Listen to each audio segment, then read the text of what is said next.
Penulisan dan pengumpulan Al-Quran melewati 3 tahapan. Tahap pertama, zaman Nabi Muhammad SAW. Pada jenjang ini, penyandaran pada hafalan lebih banyak daripada penyandaran pada tulisan, karena hafalan para sahabat sangat kuat, di samping sedikitnya orang yang bisa baca tulis dan sarananya. Oleh karena itu, siapa saja dari kalangan sahabat yang mendengar satu ayat, mereka akan langsung menghafalnya atau menulisnya di pelepah kurma, potongan kulit, permukaan batu cadas, atau tulang belikat unta. Jumlah penghafal Al-Quran pada masa itu sangat banyak. Dalam kitab Sahih Bukhari diriwayatkan dari Anas bin Malik bahwasanya Nabi SAW mengutus 70 orang yang disebut Al-Qurra. Mereka dihadang dan dibunuh oleh penduduk desa dari suku Bani Sulaim, yaitu Ri'il dan Zakwan di dekat sumur Ma'unah.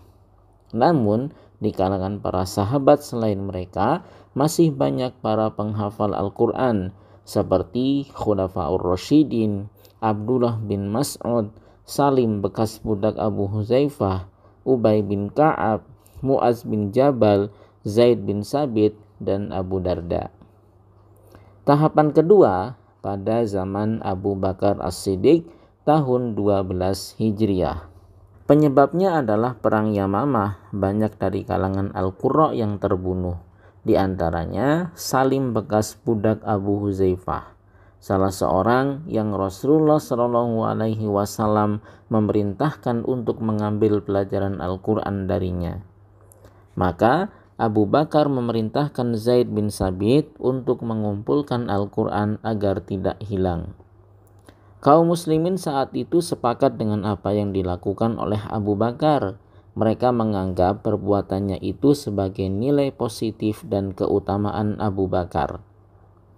Tahapan ketiga, pada zaman Utsman bin Affan pada tahun 25 Hijriah. Sebabnya adalah perbedaan kaum muslimin pada dialek bacaan Al-Quran sesuai dengan perbedaan mushaf-mushaf yang berada di tangan para sahabat. Hal itu dikhawatirkan akan menjadi fitnah. Maka Utsman memerintahkan untuk mengumpulkan mushaf-mushaf tersebut menjadi satu mushaf, sehingga kaum muslimin tidak berbeda bacaannya yang bisa berpotensi terjadinya perpecahan. Kemudian Utsman memerintahkan Zaid bin Sabit, Abdullah bin Zubair, Sa'id bin As, dan Abdurrahman bin Haris bin Hisham untuk menuliskan kembali dan memperbanyaknya. Mereka pun lalu mengerjakannya, dan setelah selesai, Utsman mengirimkan hasil pekerjaan tersebut ke seluruh penjuru negeri Islam, serta memerintahkan untuk membakar naskah mushaf Al-Quran selainnya.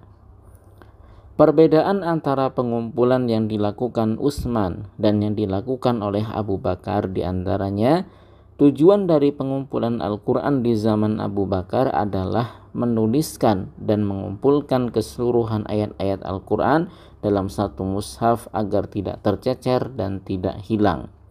Sementara tujuan dari pengumpulan Al-Quran di zaman Utsman adalah mengumpulkan dan menuliskan Al-Quran dalam satu mushaf dengan satu dialek bacaan agar kaum muslimin bersatu dalam satu mushaf Al-Quran, karena timbulnya pengaruh yang mengkhawatirkan pada perbedaan dialek bacaan Al-Quran. Hasil yang didapatkan dari pengumpulan ini terlihat dengan timbulnya kemaslahatan yang besar di tengah-tengah kaum muslimin. Di antaranya persatuan dan kesatuan, kesepakatan bersama, dan saling berkasih sayang. Kemudian mudarat yang besar pun bisa dihindari, di antaranya terjadinya perpecahan umat, perbedaan keyakinan, tersebar luasnya kebencian dan permusuhan. Mushaf Al-Quran tetap seperti itu sampai sekarang dan disepakati oleh seluruh kaum muslimin serta diriwayatkan secara mutawatir.